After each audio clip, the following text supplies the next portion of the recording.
Ladies and gentlemen, the following segment of the podcast is presented exclusively by Hillsdale College. For over 175 years, four purposes have defined Hillsdale's mission: learning, character, faith, and freedom. Thank you for listening, and my sincere appreciation to our brothers and sisters at Hillsdale for their great sponsorship. He's here. He's here. Now, broadcasting from the underground command post, deep in the bowels of a hidden bunker, somewhere under the brick and steel of a nondescript building, we've once again made contact with our leader, Mark Levin.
Levin, our number's 877-381-3811, 877-381-3811.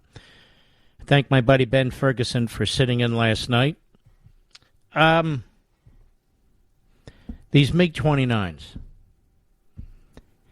Our Defense Department says, well, Ukraine doesn't really need them. Doesn't Ukraine know what it needs? Do we really need to hear from Austin and Milley and the spokes idiot over there, who gave up $85 billion worth of our equipment to the Taliban, which is going to wind up in the hands of many of our enemies? Do we really need to take these people seriously? And the answer is no. And the amazing thing is, when Donald Trump's president of the United States, he is undermined by leaders at the Pentagon, by generals at the Pentagon, by Milley at the Joint Chiefs of Staff. He's undermined by the director of the CIA. He's undermined by individuals in federal law enforcement. But when Biden's in there, they cover up for him completely 100%. Now, what do I mean by that? I've been talking about, Mr. Producer said to me before the show, he said, you're able to put these things together. I don't hear these others doing it. I put things together because I worked in the Reagan administration. I understand the bureaucracy. I understand politics. I'm not coming out of sports or coming out of whatever the hell to figure these things out. And so you got to really think through what's going on, watch what you're being fed, and then get behind it. That is, read behind it. Read between the lines. First, there's an offer of MiG-29s. Then it's shot down. Then this guy Blinken's on virtually every Sunday show talking about how he's working with our allies to figure out a way to facilitate the transfer of MiG-29s to the Ukrainians. Then all of a sudden, out of left field, it stops. And the entire government gets behind the administration. All of a sudden, the Defense Department says it's not going to be helpful to the Ukrainians. Well, of course, fighter jets will be helpful to the Ukrainians. It gives them an offensive posture. It gives them the ability to strafe and to attack and to defend. There's no question about it. It's so ridiculous what we're hearing. So preposterous. And then we're told that it not only can't really help them, but Poland surprised the world with its announcement.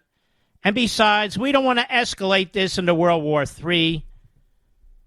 and nuclear weapons. And this has some of my brothers and sisters in the media. This is where they began to wet themselves and crumble into a mess. Let's start from the beginning. March 1, 2022. This is almost like the spying on Trump that we talked about well before anybody else, but it's just a matter of putting these things together. So let's take a look. 10 days ago on Hannity, cut one, go. The fact of the matter is they were going to be MiG-29s, old Russian jets that the Ukrainian pilots were going to get, and they're used to flying those jets. They don't have to be trained because that's the same kind of jets they had. Poland was going to give them to them, some of the other countries. All of a sudden, it stopped. Well, what happened? I worry about our feckless buffoons at the State Department pulling that back. These people want to fight, but they can't fight with their bare hands and rifles and pistols. I mean, they can, but that's not going to win. That was March 1st. The next day on my radio show, right here, March 2nd, cut two, go. And something I mentioned on Hannity last night, I don't understand why the MiG-29s that were promised the Ukrainians and their pilots fly MiG-29s. Remember, Ukraine had been conquered by Russia before. I don't understand why they weren't delivered, because all of a sudden Poland and 2 or 3 other countries that had them stopped. And I suspect Biden and our State Department. Why? Because I hate Biden? That's quite beside the point. Because Biden is scared to death of triggering something bigger. And what he is incapable of doing is showing deterrence. And of course, we learned today that it was Biden who stepped in and prevented the transfer of the MiGs. And not just the MiGs from going to our base in Germany to the Ukrainians, but the transfer of the MiGs from NATO or any NATO country wanting to do it on its own, such as Poland. Period. Biden stopped it, just as I surmised 9 days ago. It's just like the letter from the National School Board Association that all of a sudden went to the Department of Justice, that it had gone out on a Friday evening, went to the White House, and then the next Monday the Department of Justice acted on it, and I said, no. This was a setup. This was a setup by the National School Boards Association, working with the Biden administration and working with the teachers' unions. And by God, that's what we have found out. They're sinister. Our enemies, our adversaries are sinister. This is what they do. And so on Wednesday, 2 days ago, I said this to you, cut three, go. So now we've gone even further. We don't want the Ukrainian pilots, the Ukrainian Air Force, to even have these MiGs, regardless of how they might get to Ukraine. And I said last week, I smelled a rat. I smelled a rat that it had to be Biden and his administration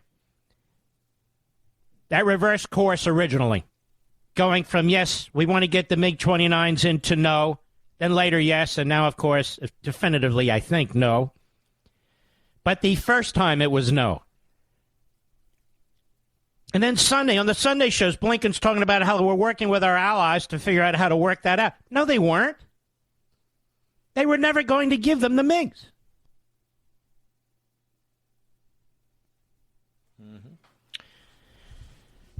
Now, why am I mentioning this? Because how many more times are we going to hear about the great Joe Biden looking out for America, leading from the front? How many more times are we going to hear this? Now, I want to say another thing to the analysts out there who look at this situation. And I hope you'll watch my show on Sunday, because yet again, I'm going to dig in very deeply and pound away with two brilliant men. General Kellogg, who worked for President Trump, and Richard Goldberg, who's one of the foremost experts on matters relating to Iran. And I don't think you're going to want to miss this show. 2 guests, that's it. Not a conga line of guests like everybody else. 2 guests, that's it. And my monologue at the beginning of the show. 8 p.m. Sunday, Life, Liberty, and Levin. If you can't watch it live, please go ahead and DVR it. I think it's going to be a crucially important show. And one of the things I recognize is that these Fox shows are aired worldwide. Just as this radio show is worldwide on the internet and so forth, and my podcast is worldwide, this is worldwide. And that's why it's important to lay the framework. You remember you heard people say that Putin is amassing his army on the borders. That doesn't mean he's going to invade. I'm not going to go back and bore you with the audio from this show. I said, of course he's going to invade. You don't bring 150 to 200,000 infantry with tanks and personnel carriers and all the rest of it, put them on your border, destroy all the roads around it as they get there, feed them, fuel their vehicles, because you're putting on a show. I said he was going to invade, and he invaded. This is not complicated. The man has told us what he wants to do. Why don't we believe what he wants to do, insane or not? Then this word escalate. You know, when I was a young man and the first Cold War was going on, we used the word deterrence. We used the word deterrence, not escalate. That we needed to have deterrence against the Soviet Union. We needed to have deterrence against China. We needed to have deterrence all throughout the world to confront our enemies. I never heard the word escalate once. Not once. And this is something I'm going to delve into very, very deeply on Sunday, because you're hearing it day and night and day and night. So, as I said the other day, and I want to thank the backbenchers for regurgitating it, so this means now, whenever Putin waves around a nuclear weapon, he wins. This means the Ukrainians are not allowed to win, because according to Joe Biden and his ilk, providing them with the equipment they actually want and need to save their country is escalation. It's not enough. It's not enough to celebrate the bravery of these men and women in Ukraine. It's not enough to pray for them, even though I believe in prayer. God gives us free will. It's not enough. Whether you're facing down Hitler or Stalin or Mao or Xi or Un or Putin, it's not enough. After 6 million Jews that died in the ovens, in mass graves, who were gassed to death, who were experimented on, ask them. Oh, I guess you can't. They're not here anymore. Ask the millions of Ukrainians who were slaughtered by Stalin in 1932. Ask them. Oh, I guess you can't. They're not here anymore either. Ask the 50 million Chinese who were slaughtered by Mao. 50 million. Ask them. Oh, I guess you can't. They're dead. Or the 25 million slaughtered by Stalin. Ask them. Ask about this word escalation. And if we are concerned about nukes, why am I not hearing more talk about what the Biden administration is doing with Iran? Why am I not hearing more talk about how we need to take out the regime in Iran in order to protect us so they don't get nukes? They are such a group of radical, fundamentalist zealots that they will use nuclear weapons. Joe Biden is destroying our country, and he's destroying one country after another. I'm sick and tired of the Putin wing of the Republican Party. I am sick and tired of the Putin wing of the media. And I'm sick and tired of the analysts and the others who who rub their hands all over the media, radio and TV and in the press, in the written press, rub their hands, oh, this is horrible. Oh, this is hard. Let us pray. Let us hope they get the best and get them whatever weapons they need, except the MiG-29s. For some reason, Putin is now deciding what can and cannot be used on the battlefield. Have you ever seen anything like this in your life? Putin is deciding what can be used on the battlefield? Seriously? I am telling you now, if this keeps up, and if the media in this country keep this up, and if the so-called conservatives in this country keep it up, we will be facing a world war. That this will bleed well beyond Ukraine. It'll bleed into the NATO countries. And you heard what Biden said, not 1 inch, not 1 inch. I am telling you now, if this isn't stopped in Ukraine, it will move beyond Ukraine, and we will be facing World War III. I'll be right back. Mark Levin.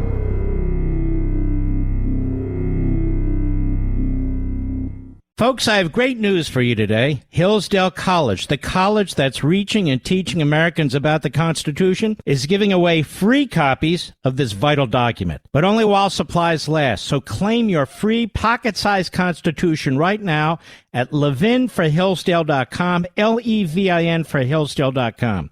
Every American should have their own copy of the Constitution and the Declaration of Independence. These days, with so much of our liberty under threat, it's more critical than ever for citizens to read and understand them. My favorite school in America, Hillsdale College, is doing something. They want to give away 1 million copies of our founding documents this year. To claim yours, go to levinforhillsdale.com right now. Tell them where you'd like your pocket Constitution mailed, and they'll send yours free. I want all my listeners to have one of Hillsdale's pocket Constitutions. They're essential. Hurry, they've only produced a limited number. Reserve your copy at levinforhillsdale.com. That's Levin for Hillsdale.com.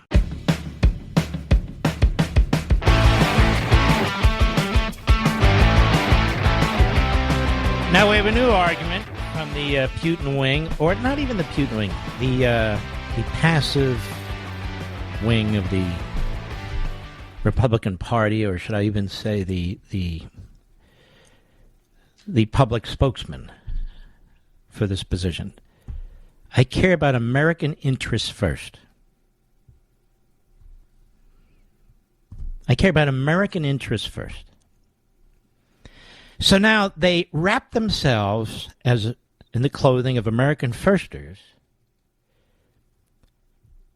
when in fact they're appeasers. How are you an American firster when you essentially prevent Ukraine from getting the weaponry necessary or argue against it to defend itself and its people? Because you don't understand Putin and you don't understand war. Putin's not satisfied with Ukraine any more than he was satisfied with Georgia or satisfied with Crimea, any more than he was satisfied with Chechnya or Belarus at this point, which is effectively an appendage now of Russia. None of them have read what Putin wrote last summer. None of them listen to what he says. He wants to be in charge of an empire. He wants to be Catherine the Great. He wants to be a czar. He's not interested in just Ukraine. So if you're an American firster, you stand with me. You don't stand with these Lilliputians. You don't stand with these fools who have no comprehension of what's actually taking place.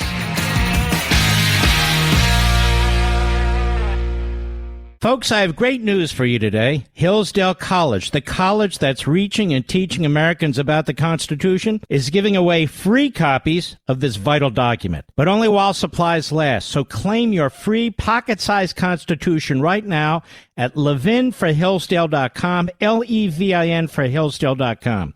Every American should have their own copy of the Constitution and the Declaration of Independence. These days, with so much of our liberty under threat, it's more critical than ever for citizens to read and understand them. My favorite school in America, Hillsdale College, is doing something. They want to give away 1 million copies of our founding documents this year. To claim yours, go to levinforhillsdale.com right now. Tell them where you'd like your pocket Constitution mailed, and they'll send yours free. I want all my listeners to have one of Hillsdale's pocket Constitutions. They're essential. Hurry, they've only produced a limited number. Reserve your copy at levinforhillsdale.com. That's Levin for Hillsdale.com.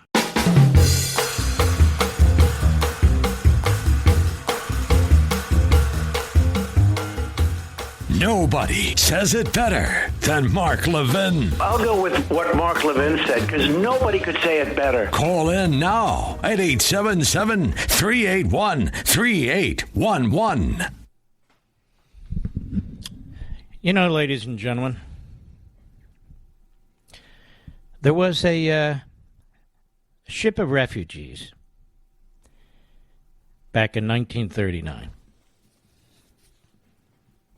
937 Jewish refugees fleeing Nazi Germany, where they knew they would be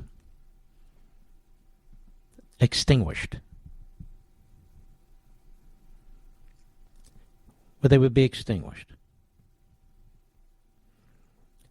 And it was turned away from Havana, Cuba, May 27, 1939. They made appeals to the United States and Canada for entry. They were denied. Other than 28 who got off in Cuba somehow, the rest were forced to sail back to Europe. And on May 13, the SS St. Louis sailed from Hamburg, Germany to Havana, Cuba. Most of the passengers, many of them children, were German Jews escaping the Third Reich. As part of the final solution. They'd applied for U.S. visas and planned to stay in Cuba until they could enter the United States legally, even before they set sail. They were greeted with hostility. On May 8th, there was a massive anti-Semitic demonstration in Havana.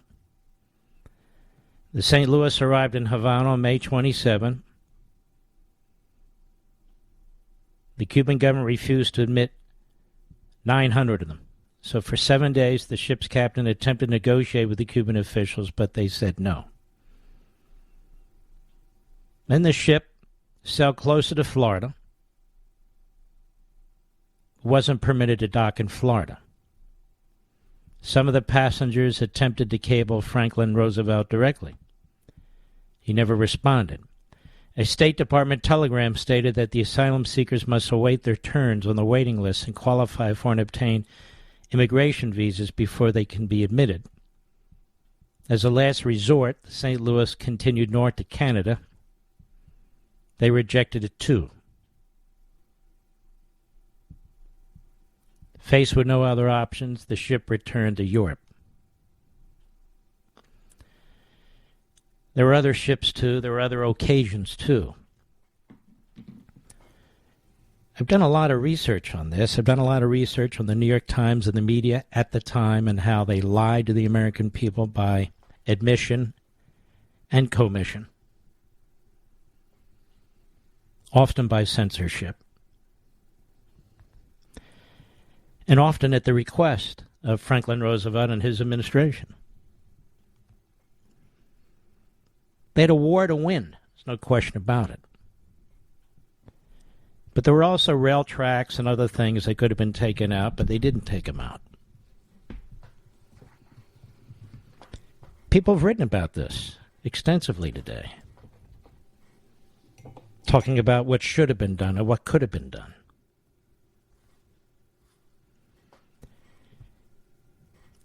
Among those who've experienced firsthand the occupation of the Nazis and then subsequently the occupation of the Soviet communists or the Polish people. The people. Warsaw Ghetto. And it is they who want to give their MiG-29s to the Ukrainians. And it is they who are closest, or among the closest, of also being attacked by Putin But they have suffered under prior genocidal regimes. And they know that you have to beat these things and stop these things in the cradle.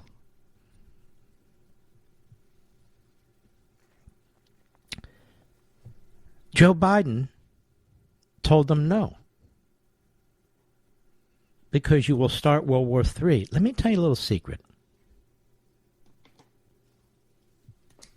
Let me redefine this. Let me step back. Let's reset this, shall we, Mr. Producer? World War III, ladies and gentlemen, has begun. The question is, what will be its reach, and can it be contained? Let me repeat that. World War III has begun. The question is, can it be pushed back or contained? Which is a serious question. And shouldn't it be pushed back and contained in the Ukraine? When the leader of a nation that has thousands of nuclear warheads on missiles aimed at the United States threatens to shoot them, it seems to me World War III has been begun. When his ally, the communist regime in Beijing, has built a military for the purpose of defeating the United States. That's why it's built that military.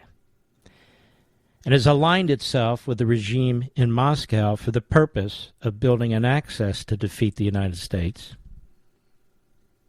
That's World War III. When yet a third regime, an Iranian regime, is moving heaven and earth to build ICBMs with nuclear warheads and keeps threatening the United States with them, that's World War III. That's the axis of evil. That's the axis. The question is whether this can be contained. And based on what we're doing now, my fear is it cannot. So I would say those who wrap themselves in American First or First Americans, you are doing a grave disservice to your fellow Americans. You're doing a grave disservice to your fellow Americans by misapplying that label to a historically failed approach to maniacal genocidal killers.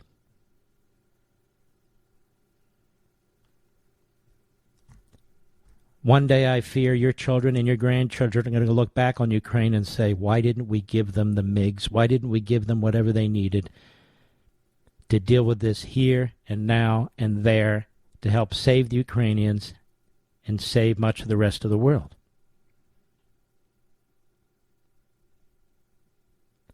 We're letting Putin off his back. That 40-mile-long convoy of tanks and armored personnel carriers was there for the taking. It's now moved.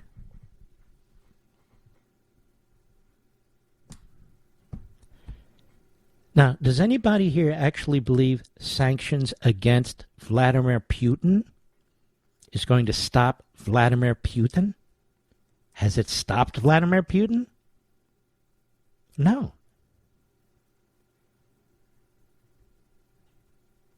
We have a senator, as I and Brother Hannity have mentioned, who talks about taking out Vladimir Putin, because if you don't take out Vladimir Putin,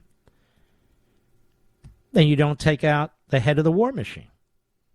Here's a man threatening us with nukes. Here's a man who is a war criminal now, committing atrocities all over that country in Ukraine, as he has elsewhere.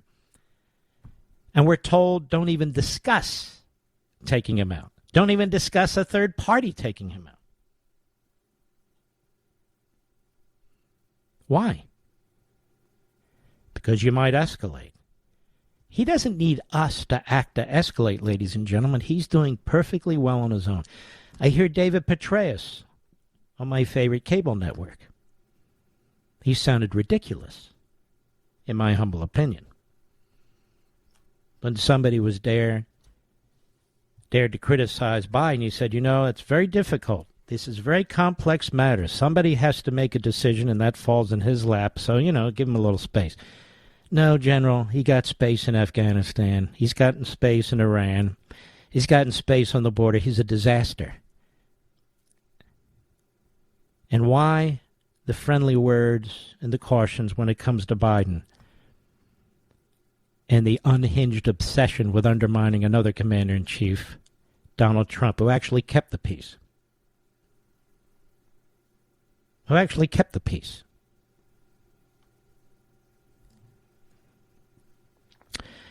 The Department of Defense has decided that the Ukrainians don't need MiG-29s. After they were told, you see, ladies and gentlemen, by Biden, no MiG-29s.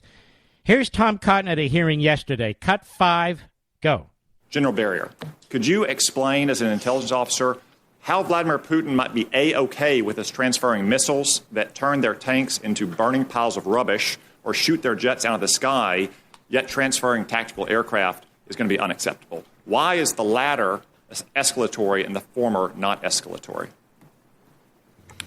Senator Cotton, thank you. I will take a stab at that in open session here. I think when you look at anti-tank weapons and air defense, shoulder-fired kinds of weapons, there is a range of escalation. And I think in our view, that escalation ladder doesn't get checked higher with those weapons versus something like combat aircraft. Now, let me just stop there. But the Ukrainians say they need them. And this response is bullcrap, because they could have strafed the hell out of that convoy, that 40-mile convoy. And they could have moved across that country to the south where they needed help, to the east where they need help, and now the west is under attack. Now, that just doesn't make sense from even a pedestrian perspective. Go ahead. Cut 6. I mean, your own written assessment, Ms. Haynes, says that Russia, quote, doesn't want a direct conflict with the United States, end quote. That was from January 21st, that assessment said Russia doesn't want a conflict with the United States. You think they're more likely to want a conflict now after Vladimir Putin has seen the performance of his army? Not just against the Ukrainian army, but with moms with Molotov cocktails and grandmas with AK-47s. You think they're more likely to want a piece of us now than they were 2 months ago? I don't think it's an issue of whether or not they're more likely to want a conflict. It's whether or not they perceive us as being in that conflict with them. I think we're in a very challenging position, right, where we are obviously providing enormous amounts of support to the Ukrainians, as we should and need to do, but at the same time trying not to escalate the conflict into a full-on NATO or U.S. war with Russia. And that's a challenging space to manage. And the analysts, I think, are just trying to provide their best assessment of what is likely to be perceived as that kind of escalation in this circumstance. Well, I mean, I've got to say, it seems to me that Vladimir Putin simply deterred the U.S. government from providing these aircraft by saying they would view this as escalatory. And if that's going to be our position, I mean, we might as well call the commanding general at Fort Lewis outside Seattle and tell him to take the flag down and surrender our position. Because he's not going to stop in Ukraine. He's not going to stop in Europe. He's going to go all the way to the West Coast. And every time he raises a threat, we immediately back off. And his point is exactly correct. Senator Cotton's been exactly correct. This word escalate and escalatory. And you don't hear the word deterrence, our deterrence. You don't hear it ever.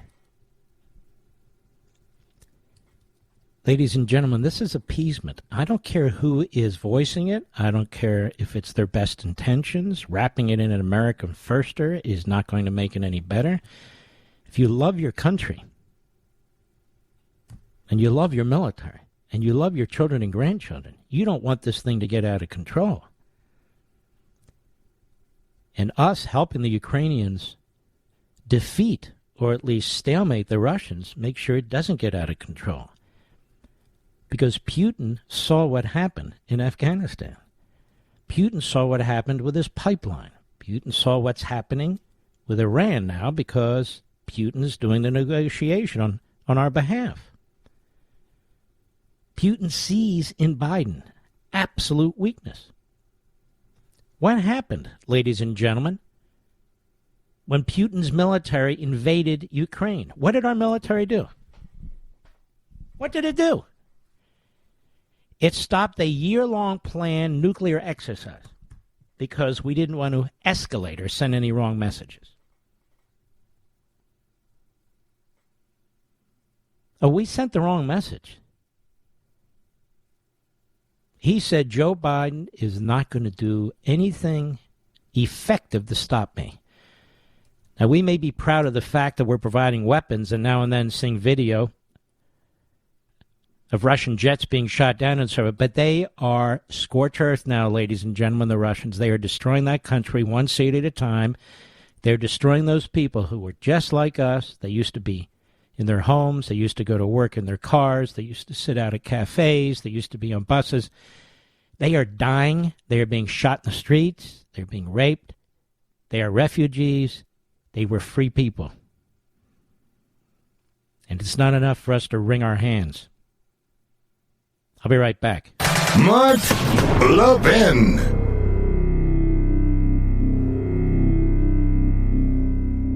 Folks, I have great news for you today. Hillsdale College, the college that's reaching and teaching Americans about the Constitution, is giving away free copies of this vital document, but only while supplies last. So claim your free pocket-sized Constitution right now at levinforhillsdale.com, Levin for Hillsdale.com. Every American should have their own copy of the Constitution and the Declaration of Independence. These days, with so much of our liberty under threat, it's more critical than ever for citizens to read and understand them. My favorite school in America, Hillsdale College, is doing something. They want to give away 1 million copies of our founding documents this year. To claim yours, go to levinforhillsdale.com right now. Tell them where you'd like your pocket Constitution mailed, and they'll send yours free. I want all my listeners to have one of Hillsdale's pocket Constitutions. They're essential. Hurry, they've only produced a limited number. Reserve your copy at levinforhillsdale.com. That's Levin for Hillsdale.com.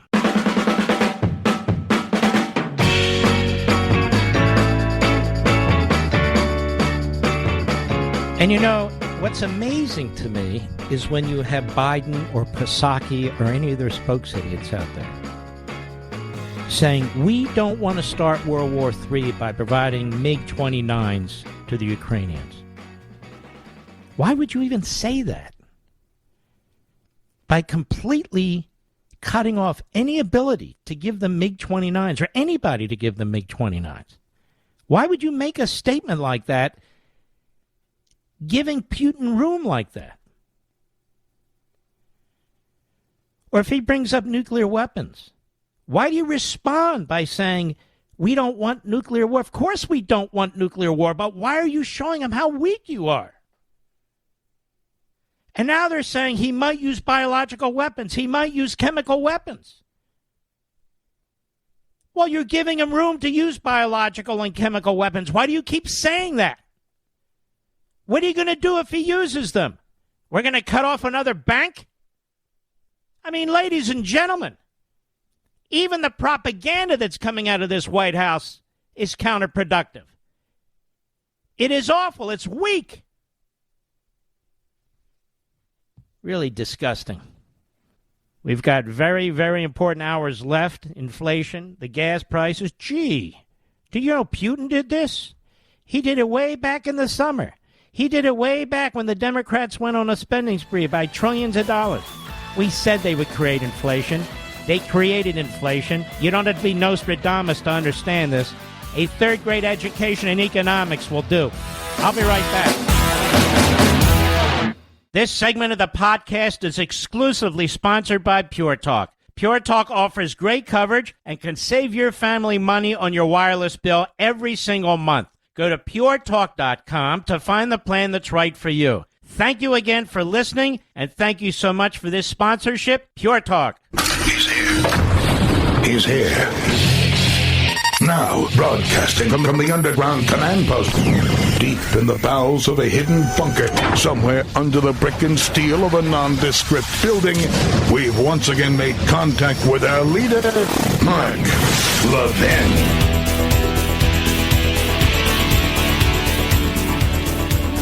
Hello, America. Mark Levin here. Our number, 877-381-3811, 877-381-3811. The Prime Minister of Israel is a pusillanimous weakling who came to power through a coup. There are 120 seats in the Israeli Knesset. Whoever gets 61 by hook or by crook gets to appoint the Prime Minister.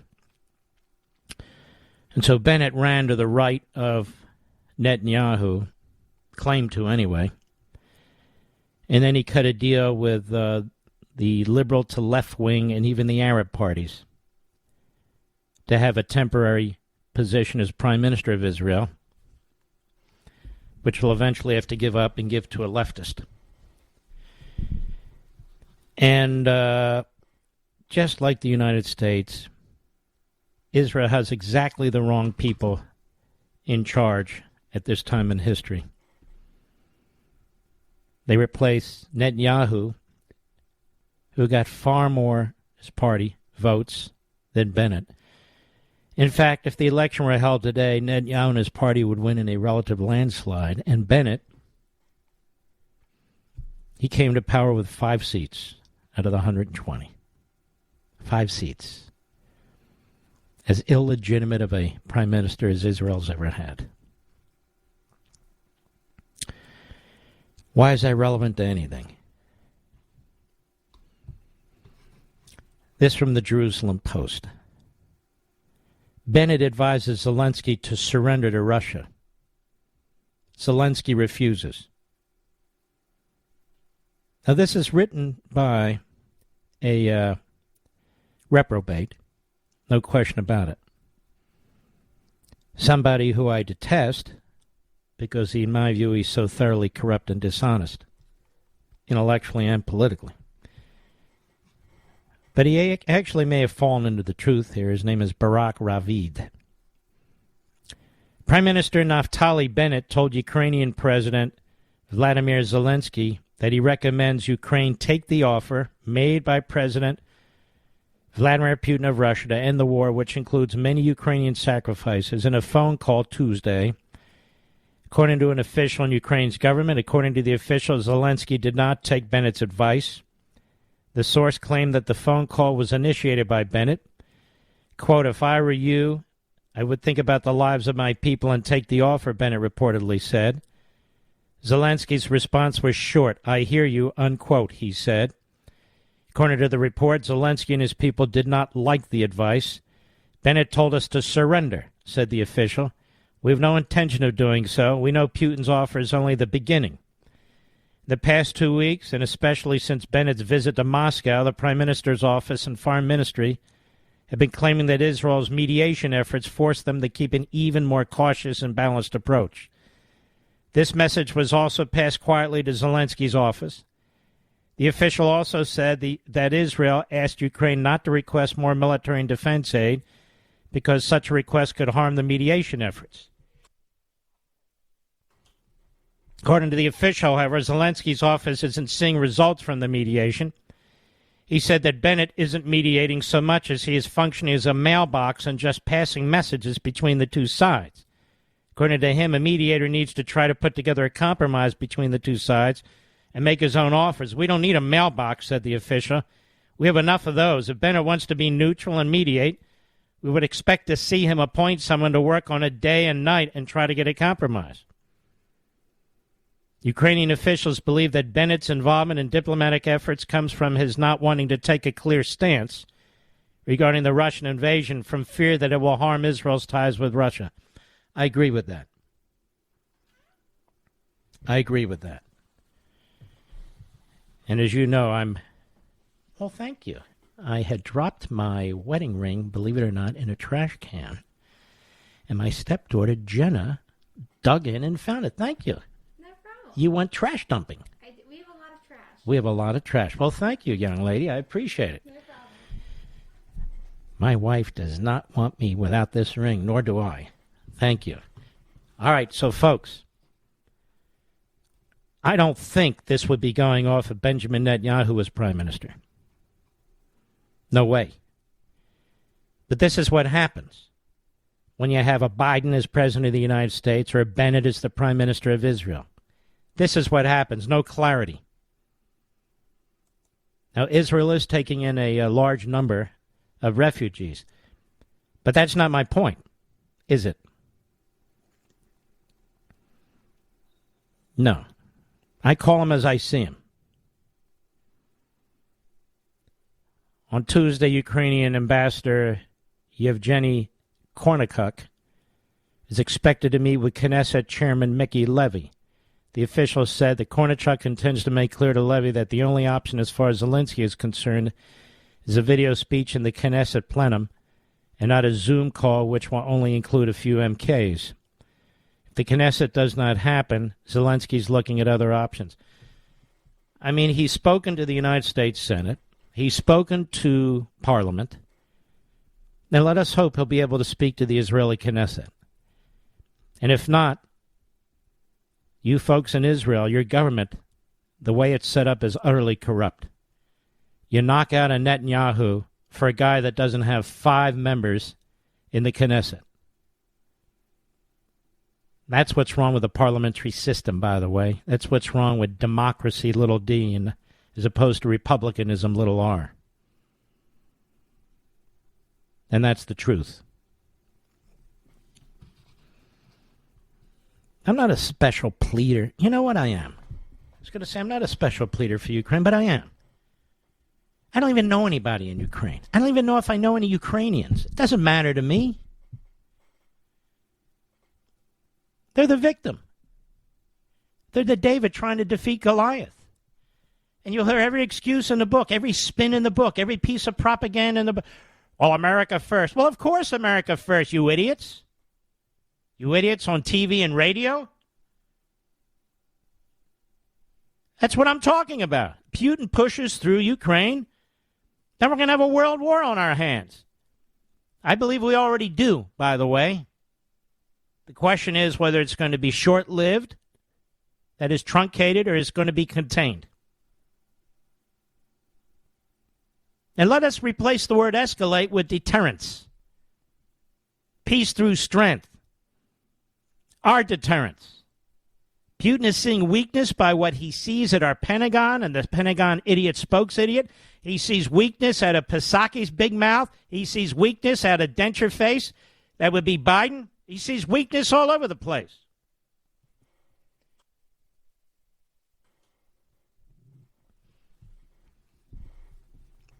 Unbelievable. I don't support the U.S. involved in no-fly zones. I think that would be a mistake. Or sending American troops. But good Lord, there's an awful lot we can do short of that. A ton that we can do short of that. In the meantime, Biden has been using Putin and Xi to negotiate on our behalf with the Iranians. I mean, is the guy insane? Is he a mental case? The answer is yes. But so is this guy Bennett. Telling somebody, Zelensky, who will be remembered for 1,000 years, Zelensky, that he should resign. Can you imagine? He resigns. What will happen then? Oh, I'm sorry. He stepped on a mine. I'm sorry. And the people of Ukraine, what happens to them? Bennett should learn. He should learn from the strength of the history of the Jews. He should learn. There are monuments all over Israel, historical marks all over Israel. How they stood up against the Persians and the Babylonians, how they stood up against the Romans. He ought to go back and look at those sites. He ought to look at his own cemeteries in Israel, the 1967 war, the Yom Kippur War, or the War for Independence even. He ought to look back at how brave those men and women were. They didn't need a phone call from a foreign leader either to say, well, you ought to surrender. You ought to surrender. What an embarrassment. Just like Biden killing the MiG-29s. Oh, they don't need the MiG-29s, and the Defense Department falls in right behind. The CIA falls in right behind. National intelligence falls in right behind.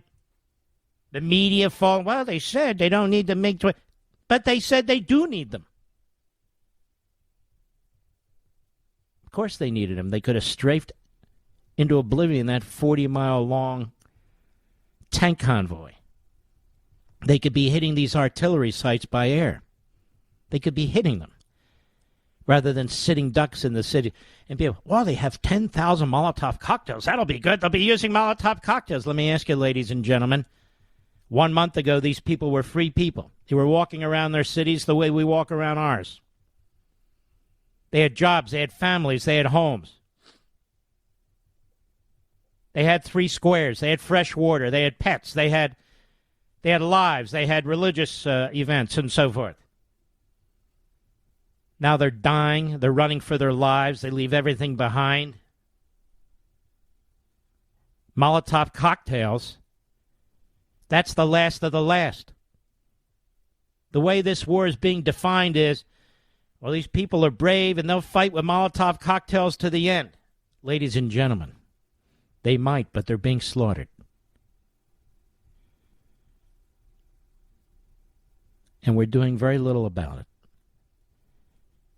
Rather than say MiG-29s could lead to World War III, we should say MiG-29s, that's the least we can do, Putin. If you keep this up, well, what about the nukes? Don't threaten us with nukes.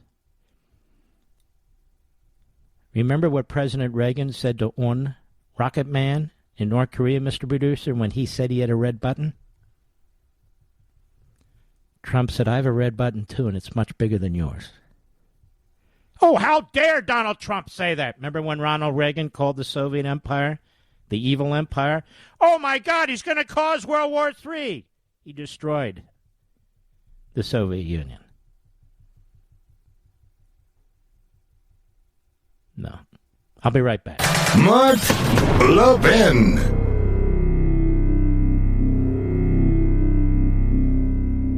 I've been telling you folks for a long time, if you're still with Verizon, AT&T, or T-Mobile, you're simply paying too much for wireless because Pure Talk gives you the same exact great 5G coverage for a fraction of the cost.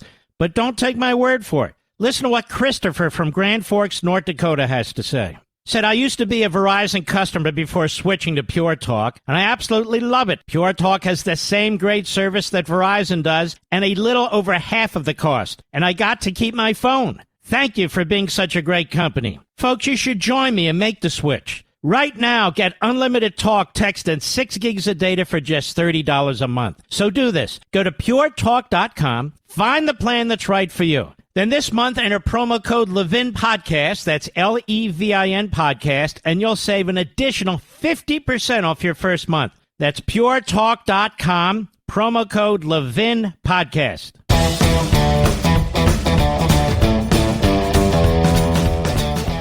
Welcome back, America. We have with us a guest, Seth Lipsky. How are you, Seth? I'm well, thank you. Thank you very, very much, too. You have a very exciting announcement you want to make, and I'm glad you are, because you have been involved in a publication that is one of the best, one of the smartest, and one of the ones I like to look at. Tell us what's going on. Well, this is the New York Sun, which is coming back with an expanded staff and online publication for national and international reach.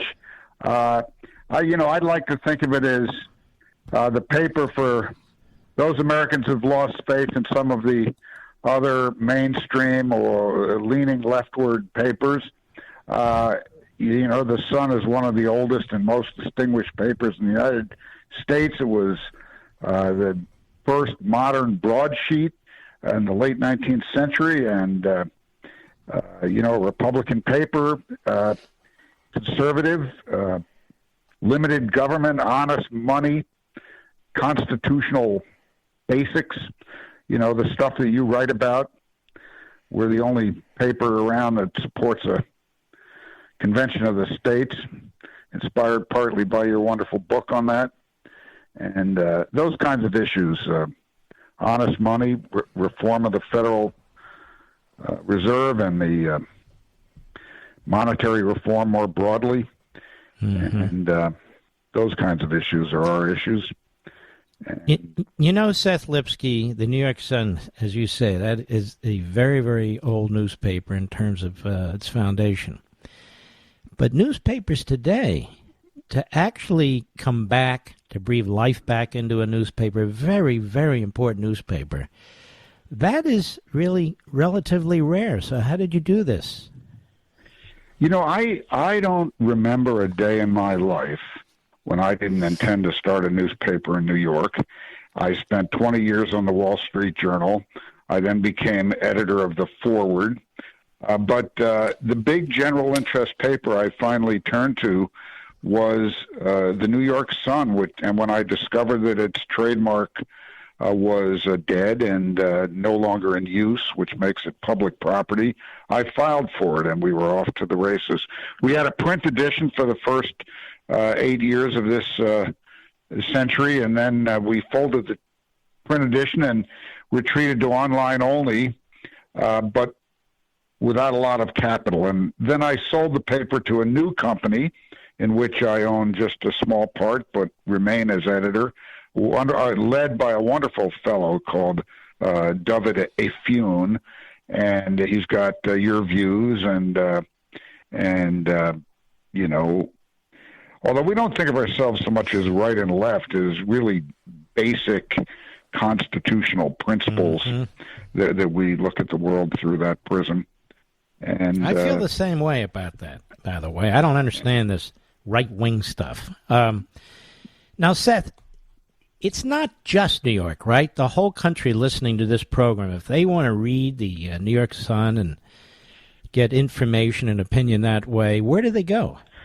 They go to www.nysun.com, and they will be presented with a, major newspaper front page with our famed logo with the images of liberty and justice and the sun, and the slogan, "It shines for all."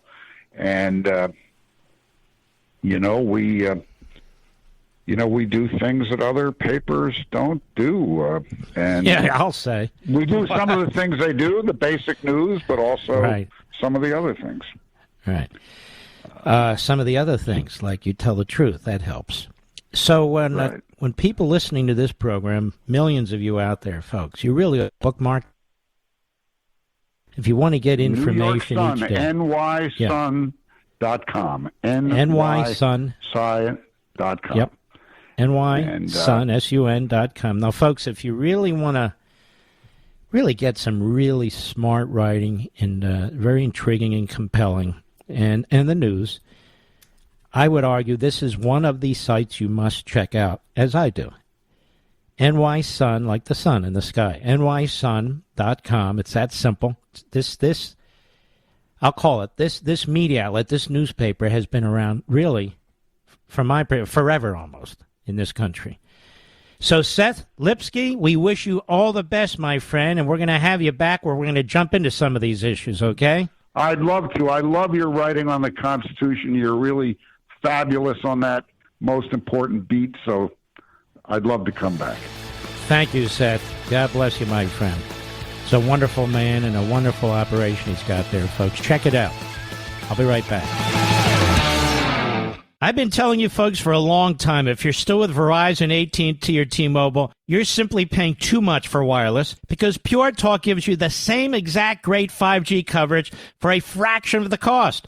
But don't take my word for it. Listen to what Christopher from Grand Forks, North Dakota has to say. Said, I used to be a Verizon customer before switching to Pure Talk, and I absolutely love it. Pure Talk has the same great service that Verizon does and a little over half of the cost. And I got to keep my phone. Thank you for being such a great company. Folks, you should join me and make the switch. Right now, get unlimited talk, text, and 6 gigs of data for just $30 a month. So do this. Go to puretalk.com, find the plan that's right for you. Then this month, enter promo code Levin Podcast, that's Levin Podcast, and you'll save an additional 50% off your first month. That's puretalk.com, promo code Levin Podcast.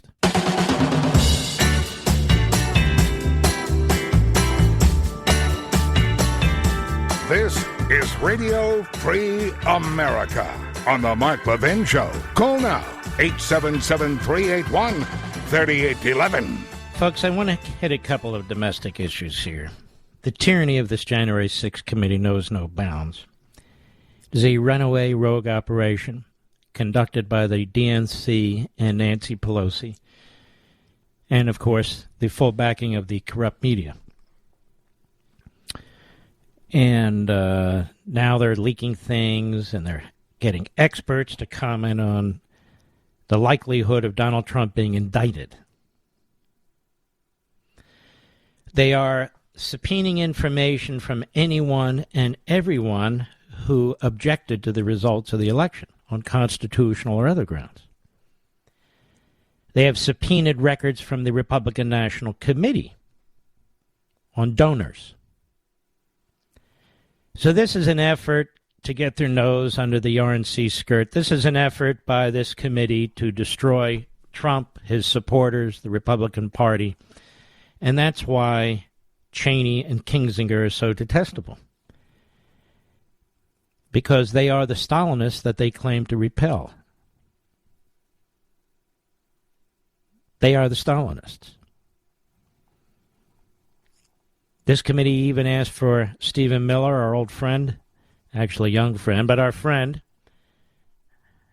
They're trying to get the phone records of his parents because he was on one of their phones. What does this have to do with January 6th?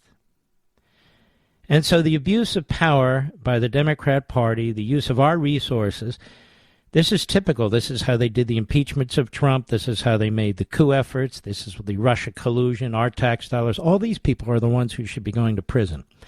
That whole damn committee should be rounded up and spend at least 5 months in the very jails that they've put trespassers and paraders. Because they're thugs. You got that, committee? You're thugs. Thugs.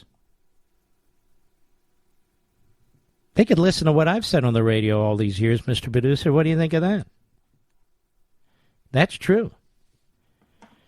And so you have the appendage of this committee in the DNC trying to destroy 100 lawyers or more for representing different clients, states, what have you, making them fight for their livelihoods and their careers and trying to send a message, as Putin is.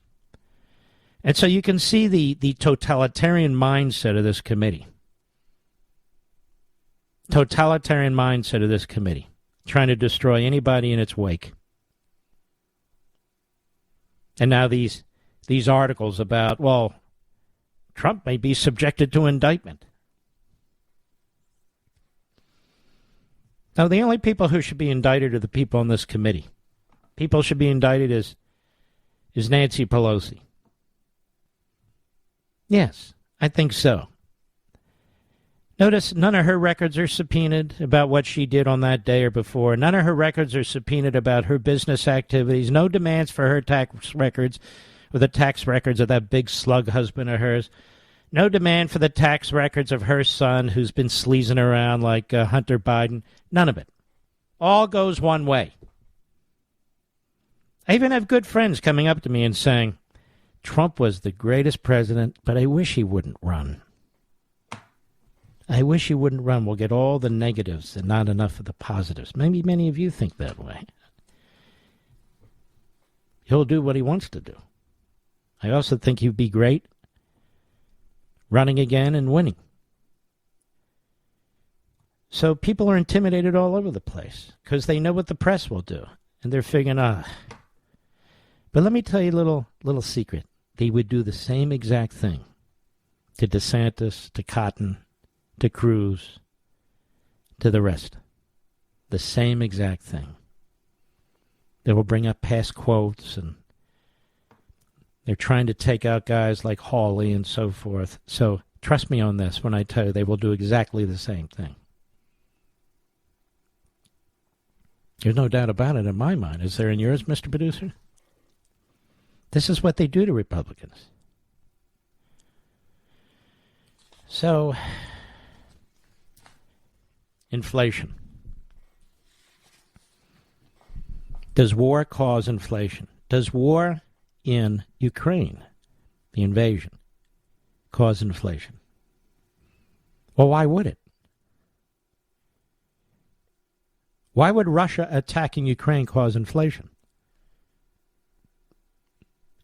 I don't even understand the. Why would Russia attacking? We'll break it down. Stick with me. Why would Russia attacking Ukraine cause inflation in this country? We don't get much from Russia.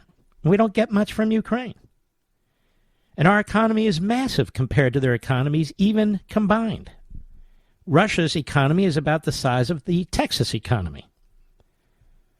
So what is it exactly that Russia has or does that would cause inflation? Now let's move to the next piece of this. As we unravel what the propagandists, that is the Democrats and the Biden administration and their media, are pushing. Well, there's the oil issue. What's the oil issue? We're not going to buy oil from Russia anymore, we're told. First of all, that's a little weird because Russia can sell oil elsewhere and then the elsewhere sells it to us. But let's follow along with this. So we don't buy any oil from Russia. Why does that cause inflation in the United States? Because we're not getting enough Russian oil in the United States. Which is why they say Biden's calling Venezuela and Saudi Arabia. You imagine? To pump more oil for us. Now, Venezuela is the enemy. And Saudi Arabia has their own fight going on. Iran's trying to topple that kingdom as it has in Yemen. Plus, Biden wants to cut a deal with the Iranians that will endanger the Saudis, so they want nothing to do with Biden. They know he's an idiot. We all know he's an idiot. The fact that he's president of the United States, people have to listen to him, but otherwise everybody knows he's an idiot. I think his wife knows he's an idiot. If she doesn't, then she's an idiot. But nonetheless. Well, inflation wouldn't be massively impacted if we don't buy oil from Russia. Well, the price of oil all over the world is going up, so it's creating inflation all over the world. But we were having inflation before Russia invaded Ukraine 3 weeks ago. That's just a fact. We talked about it here multiple times. We talked about the price of fuel multiple times. In fact, earlier last year, we talked about what the Democrats were doing to our budget and what the spending would do, that it would create inflation. Do I have to go back and dust off? Worse yet, does Mr. Producer have to go back and dust off all the commentary we had on that? No. This is common sense. Any third grader understands this. If you spend too much money, you create inflation. Now, how do we know that's the case? Because it happens every time.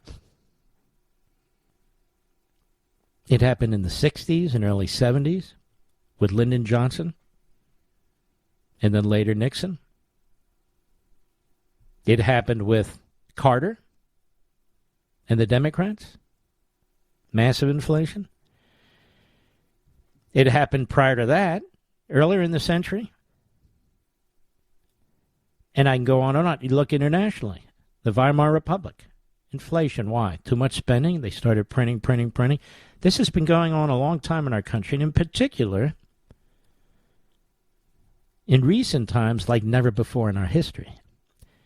Which is exactly why at the time the Democrats were spending like drunken Marxists, they were going on and on about how this would actually empower the economy and it wouldn't create inflation. That debate had already been undertaken. And they lied. They said there wouldn't be a penny of debt. We have the greatest debt we've ever had, not just in the aggregate, but even a deficit, annual deficit. We've had nothing like this before. And they want to spend more. They actually want to spend more. If it wasn't for Manchin and Sinema And the Republicans, God knows what inflation would be. So inflation this past month was 7.9%, Mr. Producer. That's rounded up, 8%. Under the old calculations, some 40 years ago, it would have been at least 25%. But they took things out of the calculation now so the government can keep spending. 20 to 25%. That has nothing to do with Russia. And I despise Putin. That's all Biden and the Democrats. That's all Biden and their anti-American, pro-American Marxism, phony climate change, degrowth movement. That is what's doing it. He hasn't moved an inch in the correct direction to undo what he's done. That's why the prices are going up, and that's why they're going to keep going up. When you hear climate change, what they really mean is destroy our economic system. The same nitwits who destroyed the situation in Afghanistan, surrendered, the same nitwits who have the open border. We can go on and on, folks. They've done the same to our economy, same to immigration, same to law enforcement. Do I owe you anything, Mr. Producer?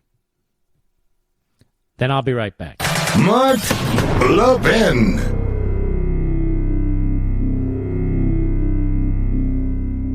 I've been telling you folks for a long time, if you're still with Verizon, AT&T, or T-Mobile, you're simply paying too much for wireless because Pure Talk gives you the same exact great 5G coverage for a fraction of the cost. But don't take my word for it. Listen to what Christopher from Grand Forks, North Dakota has to say. Said, I used to be a Verizon customer before switching to Pure Talk, and I absolutely love it. Pure Talk has the same great service that Verizon does and a little over half of the cost. And I got to keep my phone. Thank you for being such a great company. Folks, you should join me and make the switch. Right now, get unlimited talk, text, and 6 gigs of data for just $30 a month. So do this. Go to puretalk.com, find the plan that's right for you. Then this month, enter promo code Levin Podcast, that's Levin Podcast, and you'll save an additional 50% off your first month. That's puretalk.com, promo code Levin Podcast.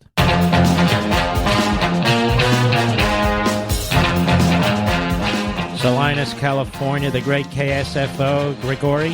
How are you, sir? I know it's Gregory. How are you?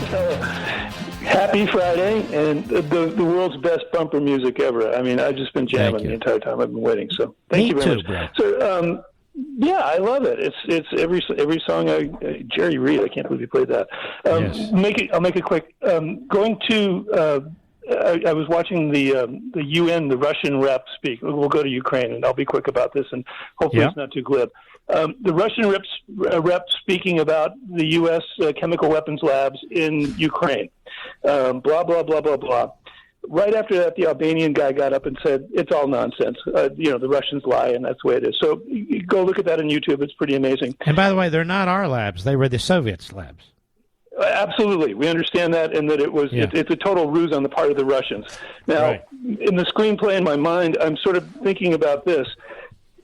What if, since we have a feckless administration and foggy bottom inertia going on in Washington, D.C., nobody can get anything done, what if we actually went to the UN and said, let's call the Russians on this. Let's go ahead and say, hey, you're absolutely right. There are biological weapons, and it's a dangerous situation. Let's send in the blue hats. Let's send in the United Nations.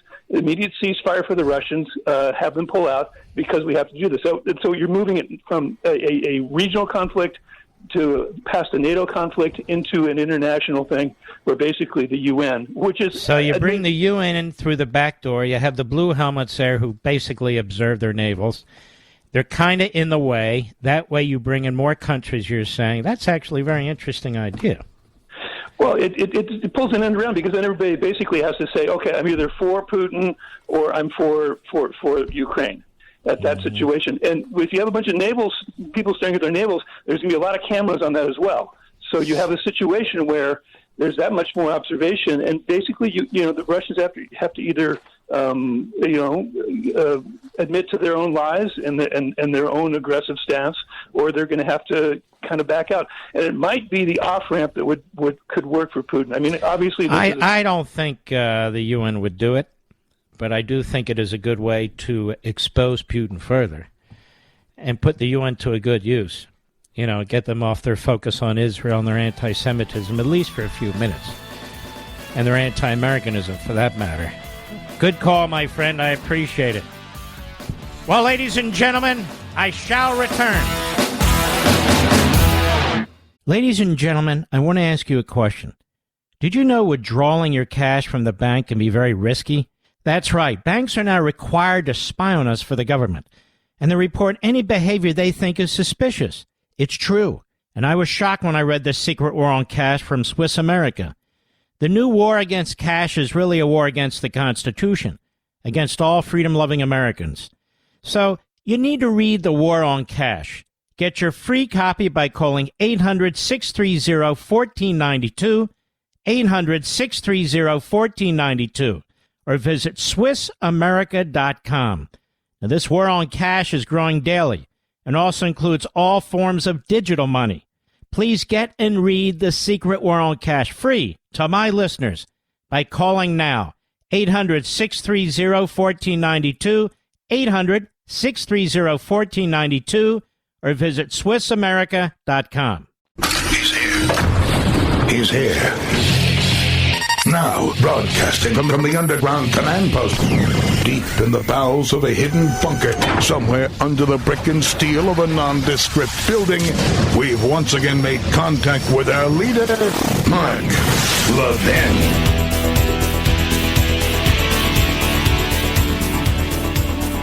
Hello, America. Mark Levin here. Our number, 877-381-3811, 877-381-3811.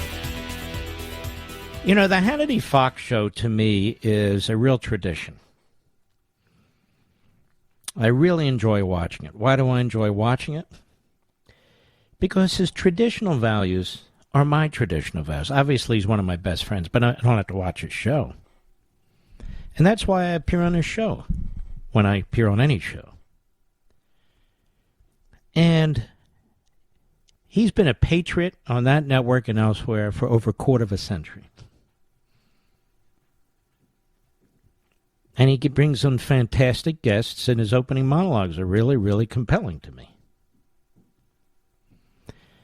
So I hope you're watching. And the Trump on Hannity yesterday, I want you to listen from what Donald Trump had to say directly,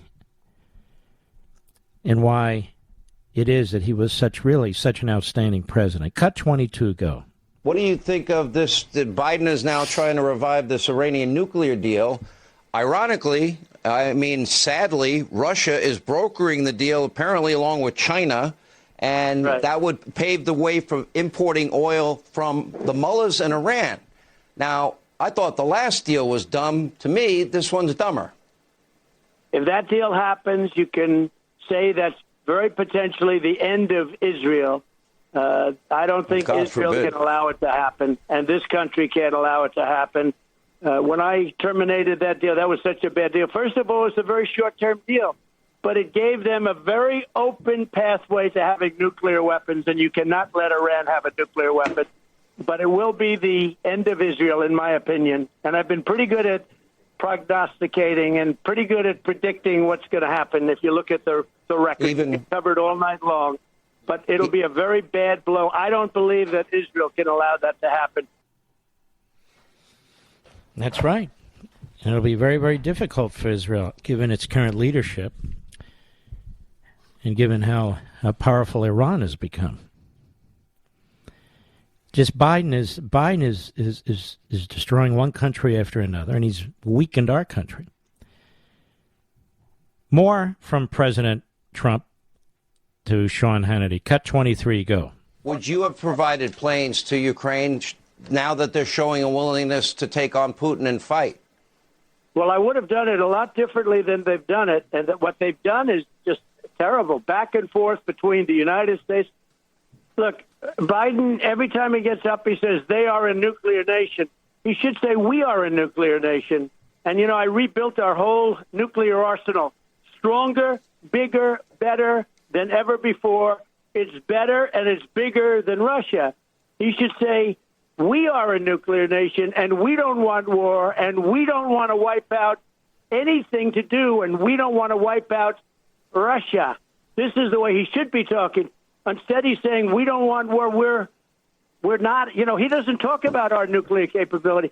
He keeps saying that they are a nuclear nation. We don't want war. And he's playing right into Putin's hands when he does that. But Putin's having a lot of trouble right now. He's having big, big trouble because he thought this was going to be a 48-hour deal. And the Ukrainians are good fighters. And largely, to a large extent, or certainly a big help, was the fact that we gave them a lot of javelins. Listen to the common sense. The media have no common sense. They're all a bunch of rabid morons. Democrat Party over there on the American Marxist side. Listen to Trump's common sense. Then finally, cut 24. You were on the Full Send podcast for an hour. You made them number one on all of YouTube podcasts. You reached over nearly 6 million views, and then immediately YouTube removed the video. I guess if your name's Donald Trump, you get canceled. If you're an Ayatollah in Iran and you threaten to wipe Israel off the map, you don't get canceled. Maybe you can explain that to me. Well, it's the Nelk Boys, and I was asked to do that by a tremendous guy named Dana White, you know, Dana White of UFC, and he said, would you do an interview with them? And they're hot as a pistol, and they have, like, I guess the top show or something. And so I did it, and we had a lot of fun. It was a half hour or so, and it became very much a sensation. I guess they had 6 million hits in a very short period of time. It was the number one they've ever done. And then I told them, I said, don't worry, it'll be taken down because I'm doing it. It'll be taken down. We talked about very good things. And we talked about a lot of policy, good policies, including energy independence and all of that. And I just heard a little while ago they got taken down. This is not a free press. Big tech is a disaster. And our country is a much different place. What they're doing is really terrible. This is what they do in Russia. You know, if you look at Russia, Russia doesn't know. The people in Russia, they don't even know that they're fighting a war with Ukraine because they have no press. Well, we don't have a press either. We don't have a press either when they can do that. We had a very good conversation. 4 young guys, great people, great, and, you know, hot show. Dana White only knows about hot. And this was the best show they've done, I guess, in terms of views by many times. And they actually took it down. And really what it is, Sean, is they've taken away the voice of the people. And I don't think the people will stand for it any longer. This is what's happening. And this is what happens in other countries. Not supposed to happen in this country. Those of you who say to me, I loved Trump as president, and I saw a piece in the American Thinker. It's a compelling piece. And the gentleman wrote that he loved Trump and he was a great president. Yes, the voting that occurred in 2020 raises a lot of questions. But the fact is, what the media have done to him and so forth and so on, we may not win with Trump this time around. And maybe we should pick somebody else. I don't join in that argument. If Trump decides not to run, I have somebody in mind already. But if he decides to run, he has my full support. I don't believe you can leave a general on the battlefield like this.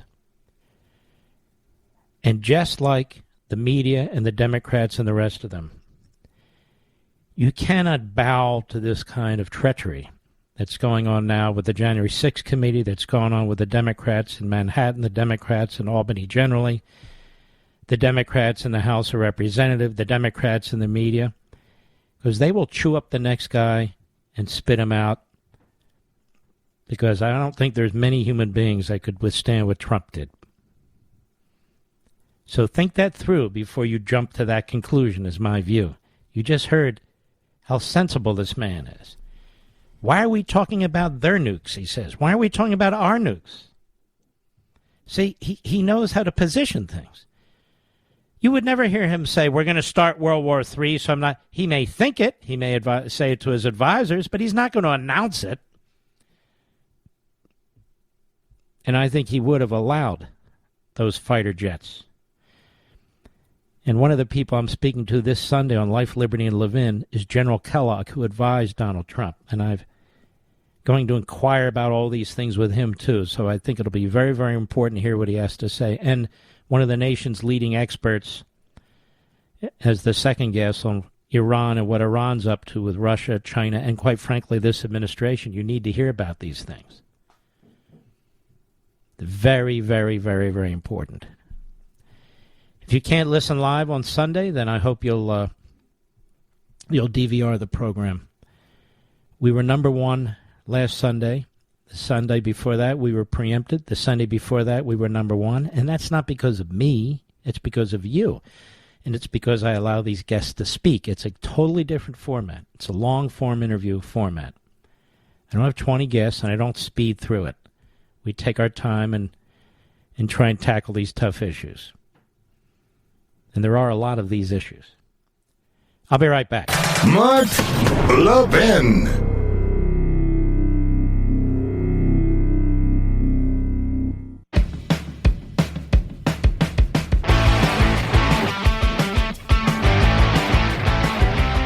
Now we have Dave McCormick, a candidate for the Republican nomination for the U.S. Senate from Pennsylvania, which is critical. How are you, Dave? Hey, Mark. How you doing? I'm doing great. How's the campaign going? You know, it's going well. I'm driving across the great Commonwealth of Pennsylvania in my pickup truck, and I'm going to fire holes and VFWs and diners. And, you know, everywhere I go, I hear despair and anger about the direction of the country. I think people are really waking up to the need to grab our country back.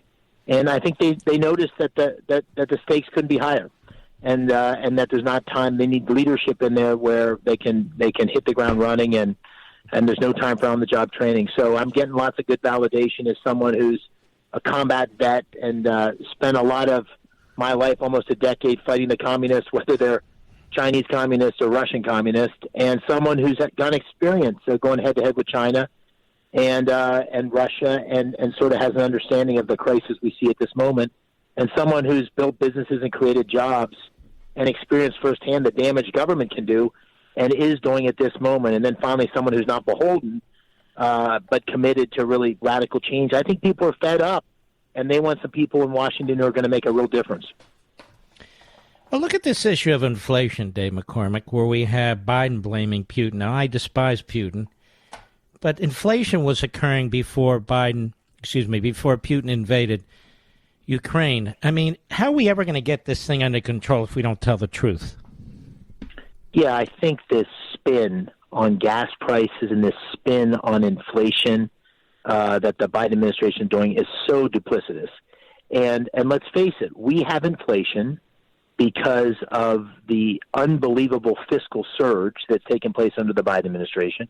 We have inflation because of the energy policies, which have driven up the price of fuel, which is embedded in the cost of most things.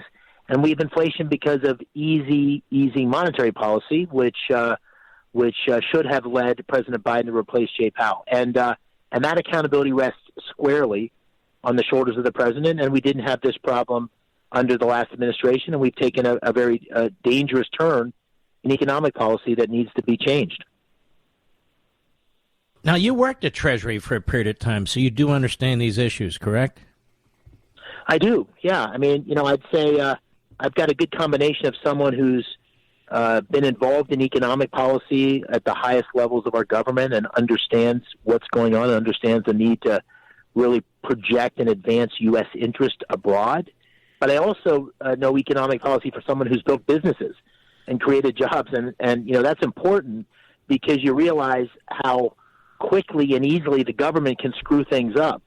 And, you know, energy policy, Mark, is an area which is really near and dear to my heart because Pennsylvania is one of the great energy producers in the world. If Pennsylvania were a country, it'd be the fourth largest natural gas reserves in the world. And single-handedly, by the way, I don't year, think a lot of people realize this. It's remarkable. The resources, the bountiful resources of Pennsylvania, we can unlock that energy economy in a way that is, great for our energy workers in Pennsylvania and throughout the country, great for our national security, because we need to be energy dominant. People talk about being energy independent. We need to be energy dominant. We in this country and we in Pennsylvania are blessed with the capacity to do that. And then the great irony of this, Mark, is that the natural gas in Pennsylvania is the cleanest in the world. And so by unlocking Pennsylvania, you really have, great economic and environmental benefits. And here we are today with, tankers in Boston Harbor with Russian oil and gas and from other parts of the world that's replacing what would have been natural gas from Pennsylvania that's cleaner and better for us economically. And this is a good example of just government policy gone amok in pursuit of environmental goals that we're not achieving and at the expense of our economy and our security. And on immigration, I just want to circle back to that. I mean, an open border, particularly when you see what's going on all over the world right now and the effect that has on working men and women in this country and so forth, and the fentanyl. Give us your take on this. Yeah, listen, I've as I said, I've gone to almost the majority of the counties in Pennsylvania and done these meetings over and over again. Border kept coming up. We worry about the border, and why? Because the open border policies of Joe Biden have had a terrible impact on the communities in Pennsylvania. The fentanyl that's coming into the Commonwealth has doubled. We had 5,000 fentanyl deaths last year in Pennsylvania, one of the worst states in the country for fentanyl deaths, fentanyl addiction, and it's coming from the southern border, makes its way to the Northeast in 2 days. And it's the same with crime, which is a big problem in our sanctuary cities like Philadelphia, and that crime's moving to the suburbs. So people in Pennsylvania feel like they are a border state. And so I wanted to see for myself.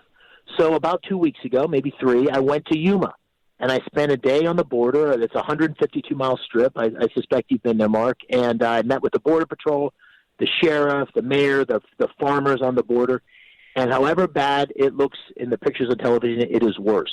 In the sector that I was in, a year from now, a year ago, we had about 30 illegal immigrants a day that were processed by the Border Patrol and submitting for asylum and so forth. We have about 1,000 today. It's absolutely overwhelming. And we have another 300 to 500 in that sector that the Border Patrol thinks comes across the border every day. And to my surprise, Mark, and you may have known this, they're not Mexicans or Central Americans.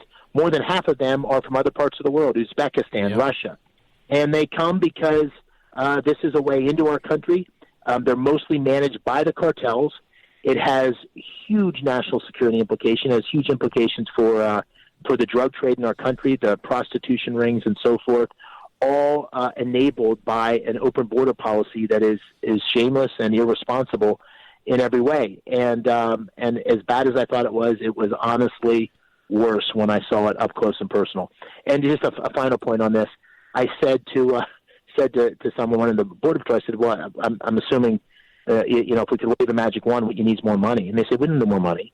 Money's not the issue. The issue is we need a fundamental turnabout in the policies and end the catch and release and go back to the policies that were in place under President Trump, which led to the most secure border in decades.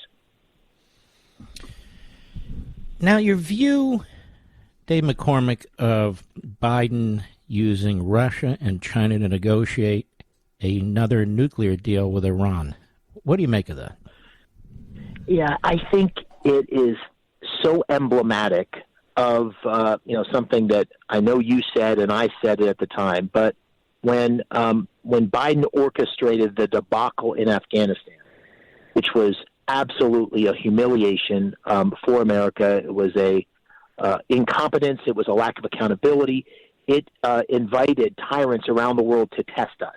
And I said that at the time. I was not alone. There were many people that said at the time. And sadly, we're being tested. We're being tested by Russia. As we speak, we're being tested by Iran in its aggressive behavior. We're being tested by North Korea in its missile test. We're being tested by China in its aggressive behavior in the South China Sea.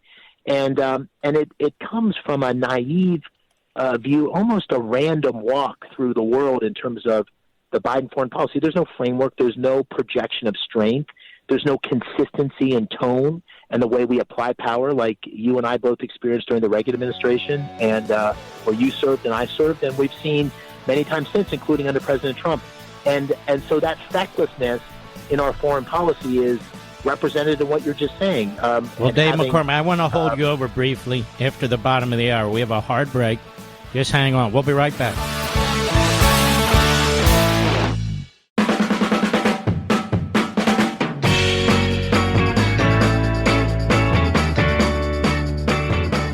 Mark Levin, the thunder on the right. Call in now, 877-381-3811. Well, we're talking to Dave McCormick, who wants to be the senator from Pennsylvania. As you know, we're talking to a lot of candidates from all over the country. The reason is, particularly in the Senate, their votes affect all of us. So even though people are elected from a particular state, you know, how many times have we talked about the 50-50 Senate and so forth? Dave McCormick, let me ask you what I think is the big question. Should you get the Republican nomination, why do you think you're the guy who can win? Well, I think there's a time when we're watching what's going on in the television, where we see the fecklessness and the weakness of the Biden administration. There's no time for on-the-job training. I come to the Senate as someone who is battle-tested on the battlefield, in combat, have negotiated at the highest levels against China, against Russia, someone who's built businesses. So when we talk about these issues, I have a frame of reference. I have experience. I have demonstrated competence. And I've demonstrated an ability to make things happen. And we need a fighter in Washington, from Pennsylvania and across our Senate, that can make things happen and change the direction of our country. We don't have a lot of time, and we need to get that change moving in the right direction right now. And that's why I'm running. That's why I think it's so important. This seat's important for Pennsylvania. We need to have a fighter for Pennsylvania, but it's important for the country, because this seat will likely dictate the direction of the Senate. The Senate will unlikely be Republican without winning this seat, and that's why it's so important. And why did you decide to jump in? You were doing fine. You've never run for office before. Yeah, well, the main reason is that I've got a servant's heart. I went to West Point. I believe in duty, honor, and country. I served our great country on multiple occasions, and when the Afghanistan thing happened, it shook me. And my wife Dina and I looked at each other and started to talk about whether this was the moment to, really give up everything and jump into this race. But it wasn't just Afghanistan; it's the terrible direction I mentioned earlier of economic policy, energy policy, border, the weakness and the wokeness, which convinced me that we don't have a lot of time to waste. And if there's ever a time to, jump in and do what you can, this was that moment. And I view it as a great honor and privilege to dedicate the next phase of my life to try to make a big difference for Pennsylvania and for our country. Well, let me just say this. I'm an old Pennsylvanian, but I don't live there right now. And I still love that state. I love going back to that state. As a kid, I used to go to Independence Hall all the time. Went to Penn State one summer, all that. Went to Temple University. I do think you would make an excellent senator. I really do. I'm listening to you. I've listened to you before. So I do think you would make an excellent senator. So let me just say that to you. Thank you, Mark. That means a lot to me. And we both love Pennsylvania. We both love our country. Pennsylvania is where it all began. And you're doing a great job in the way you're doing it, fighting for our country. And this is my chance to fight for our country too. So thank you for having me today. I wish you all the best, my friend. And you take. Oh, by the way, one last thing. Remind everybody who your wife is. Oh, my wife is Dina Powell McCormick. She's a great American story, the American dream, and came to this great country from Egypt as a Coptic Christian. She was trying to escape religious persecution, and went on to work at the highest levels of government, including serving in the White House as President Trump's Deputy National Security Advisor. And so we both have lived the American dream. We both had everything this amazing country has to offer, and we want to make sure we do everything we can to save it. And your website? My website is davemccormickpa.com. So if people want to get in touch or help or whatever, davemccormickpa.com. All right, my friend, you take care of yourself. Good luck. You too, Mark. Have a great weekend. Thank you. All right, you too. He sounds pretty damn good to me, doesn't he, to you, Mr. Producer? Why don't we take some calls? Do we have any callers there who've been waiting? I don't like it when they wait forever. Go ahead. Well, yeah, I do need to do that, but let's get some callers lined up here, too. What did you say? KUFO, our great affiliate there, Portland, Oregon country. Tim, how are you, sir? I'm good. I'd like to talk about the psychological turmoil of the Russian people and also on Biden. When I was in Russia, I met a lady, this was over 20 years ago, and she talked about how she loved her country, but she hated that they killed her grandparents. And, from the Russian Revolution. And now their soldiers are going to go into Ukraine and kill grandparents of the Ukrainians, and that's going to cause psychological turmoil in them. Psychological turmoil with whom? Hmm? Who? The Russian grandparents? Well, it's, you love your country, but the country makes you kill people that are innocent. Well, maybe so. I'm not all that worked up about their psychological issues. No offense. Because right now people are getting slaughtered and they didn't ask for anything. All they were doing is living their lives, born as Ukrainians in a sovereign country. And for that, they're being slaughtered. And that's why it really bothers me, the Putin wing of this party and that party that just comes up with excuses and there's no context and history and so forth and so on. You believe in America first? Then you got to stop Putin in Ukraine until he moves to other countries. He moves to other countries, then things are triggered that should not be triggered. If he's bogged down in Ukraine, that's a good thing. But now he's moving. And he could have been bogged down even more. I want to thank you, my friend. Our man Jimmy, Brooklyn, New York, the great WABC, the home base, the mothership. Go right ahead. Mark, we see now the problem with this environmental movement, right? Earth Day, April 22nd, is Lenin's birthday. The environmental movement was made to, basically, you have to destroy America's energy sector. You have to destroy capitalism to save the planet. So this movement is huge. But let me give you a little bit more on John Kerry. His group, Vietnam Veterans Against the War, I was at a lot of the protests. His group also flew the communist flag, John Kerry's group. And John Kerry's group, Vietnam Veterans Against the War, was at 156 Fifth Avenue. That was also the address of the National Council American-Soviet Friendship Committee. That's a KGB front group, just like the Institute for Policy Studies. And then there was a 25th victory celebration. By the way, who founded the New Institute? York. Hold on now. Who followed the Institute for Policy Studies? Raskin's father, right? Right. Marcus Raskin was one of the founders and leaders of it. And his son is Raskin, who's on the January 6th committee and was on the impeachment committees, correct? Right. So that's the movement. You see it's tangled, it's interwoven, it's interconnected all over the place. Now listen to this. A lot of people don't know. The communists actually have open celebrations of their victory in Vietnam against America. At the 25th anniversary celebration, I was there. I have it all on film. John Kerry's flag was up on the wall, Vietnam Veterans Against the War, and they were celebrating the communist victory against America. At the 10th anniversary celebration at the Washington Irving High School in New York, Jesse Jackson was one of the main speakers, and that's in the communist newspaper. So this movement is huge. The environmental movement alone could destroy us, and that's one of many. They got the schools, they have the media, they have 60 genders. We're being taken apart and dismantled. The fentanyl coming in. We are in a lot more trouble than most people. So when I realize. called this American Marxism, I was right, wasn't I, Jimmy? Yeah, you were right. But the parties, the Marxism has to work through organized parties.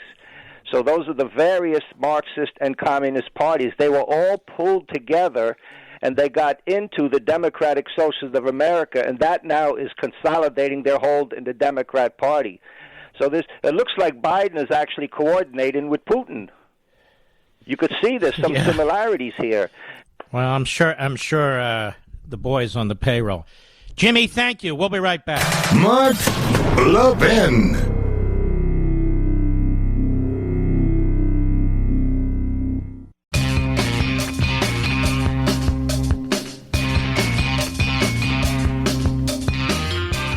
want you to listen to this mother at the Fairfax, Virginia School Board meeting this week. Hat tip right scoop. I really think, well, cut 27, go. My son Robert took his life because he thought that all of the oppression was his fault. There were times he felt excluded because he had to use electives for speech therapy. His expressive language would be even worse while wearing a mask. You need to be inclusive to every student. Be inclusive to those who have special needs or not. Be inclusive to those who are masked or unmasked, vaccinated or unvaccinated. Every race, every life, every student matters.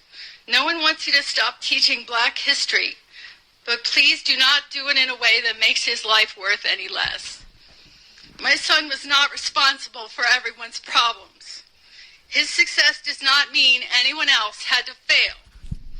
His life mattered. He was important and valued. His emotional disability led him to the conclusion that any success he had, he did not deserve. Robert deserves more. Rest in peace.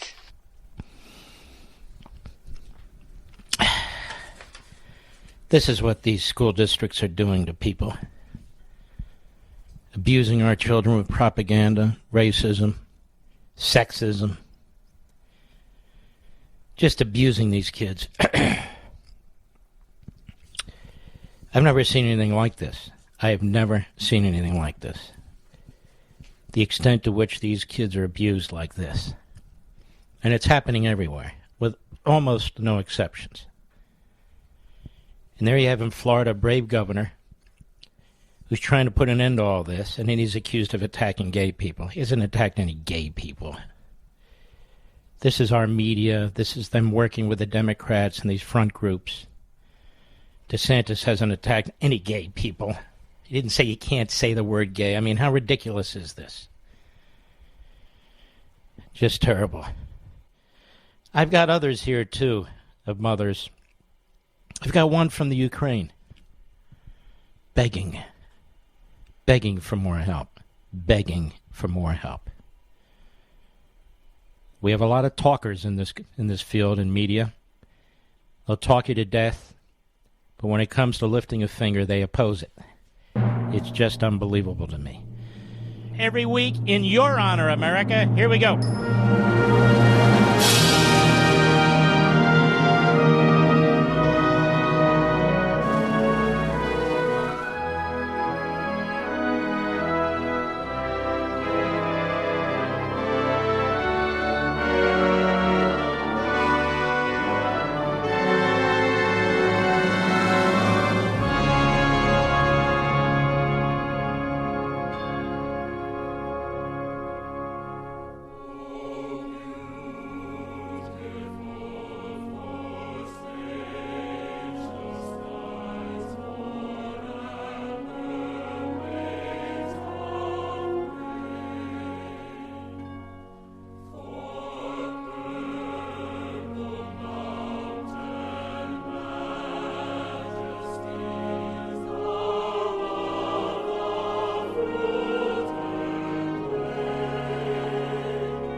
Please join me Sunday night, a very important show, 8 p.m. Eastern Time on Fox, Life, Liberty, and Levin. If you can't watch it live, please DVR it. You can set it right now.